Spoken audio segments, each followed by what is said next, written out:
तुलसी माता को जल देते समय बोलने चाहिए। ये 3 शब्द जिनसे सभी मनोकामनाएं पूरी होती हैं।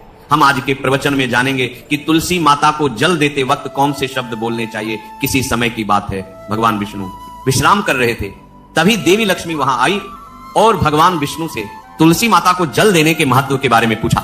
भगवान विष्णु ने उन्हें तुलसी माता को जल देने के महत्व को विस्तार से बताया।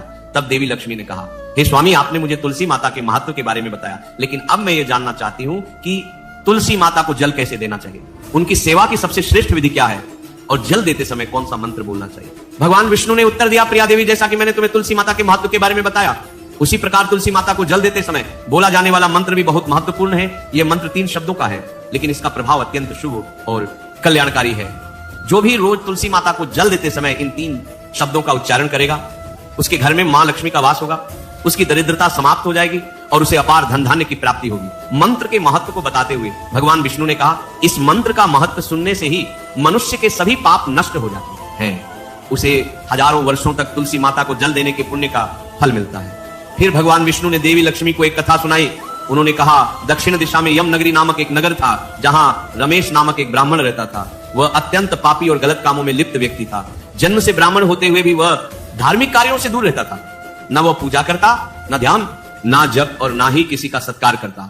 वह मदिरापान और मांसाहार भी करता था और हमेशा अनैतिक कार्यों में व्यस्त रहता था। और वह ब्राह्मण दिन में खेत में काम करके पत्ते बेचकर अपनी जीविका चलाता था और रात में वेश्याओं के पास जाता था। इस प्रकार उसने अनेक वर्षों तक अपना जीवन इसी पापपूर्ण तरीके से बिताया। फिर एक दिन वह दुर्बुद्धि ब्राह्मण पत्ते इकट्ठा करने के लिए एक शिष्य की वाटिका में पहुंचा और पत्ते तोड़ने लगा। तभी एक काले सर्प ने, जो काल के रूप में वहां उपस्थित था, उसे काट लिया। उसी समय उसकी मृत्यु हो गई।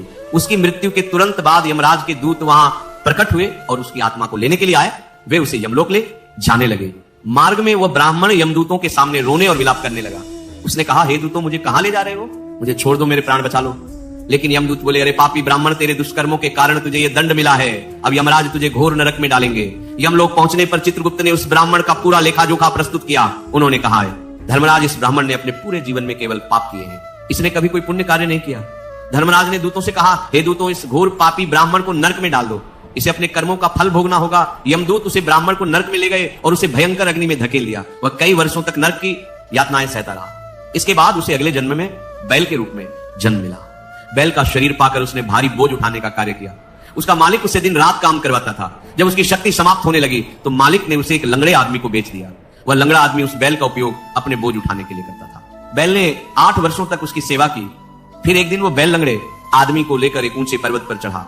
अधिक परिश्रम और थकान के कारण वह बैल मूर्छित होकर गिर पड़ा और अंतिम सांसें लेने लगा। वहां खड़े लोगों को उस बैल पर दया आ गई। उन्होंने उसके मुख में पानी डालने का प्रयास किया। उसी वे में एक पुण्यात्मा व्यक्ति भी था।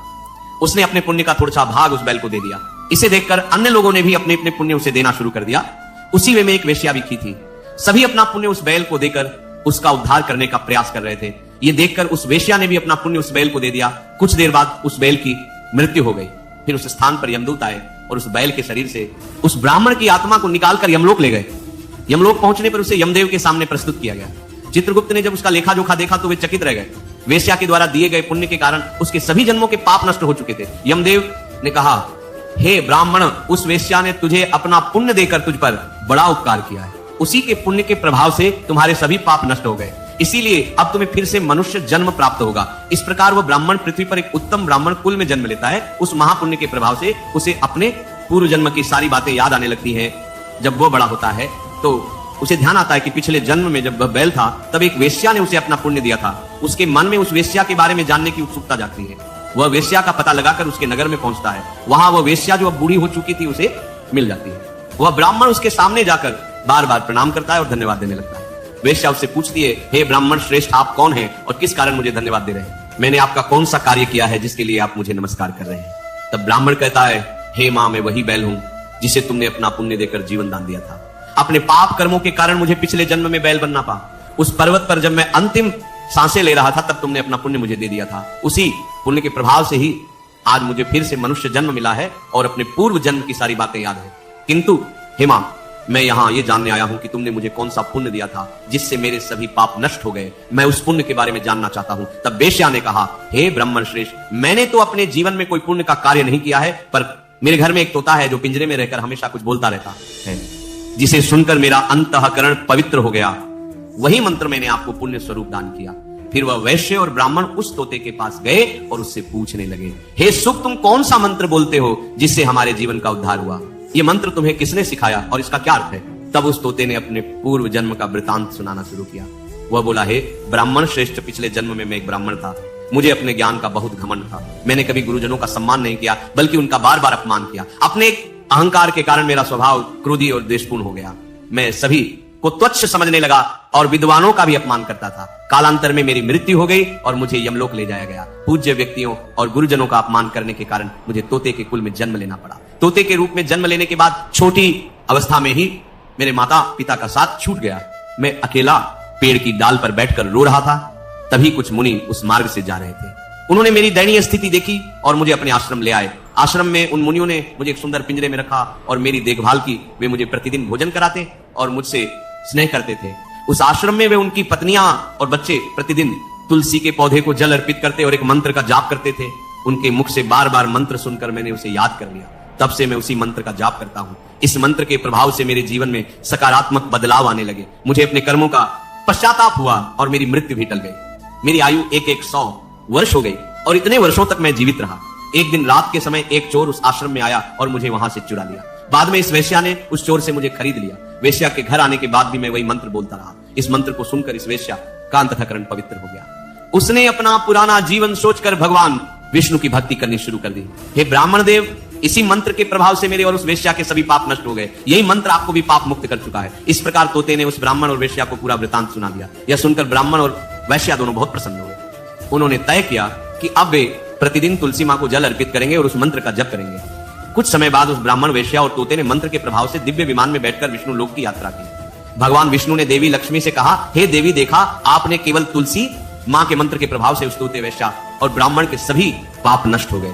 इसीलिए हर व्यक्ति को प्रतिदिन तुलसी मां को जल अर्पित करते हुए इस मंत्र का जाप अवश्य करना चाहिए। वह मंत्र इस प्रकार है, ओम वृंदावनी स्वाहा, ओम वृंदावनी स्वाहा। जो स्त्री प्रतिदिन तुलसी मां के साथ माने इस मंत्र का उच्चारण करेगी वह सौभाग्यशाली बनेगी। जो पुरुष इसका जप करेगा उसे अक्षय धन की प्राप्ति होगी। जिस घर में प्रतिदिन तुलसी मां की पूजा होगी वहां लक्ष्मी जी का सदावास रहेगा। तुलसी मां का यह मंत्र फलदायी और सिद्धियों को प्रदान करने वाला है। स्त्रियों को स्नान के बाद बाल बांधकर मांग में सिंदूर लगाकर तुलसी मां को जल चढ़ाना चाहिए।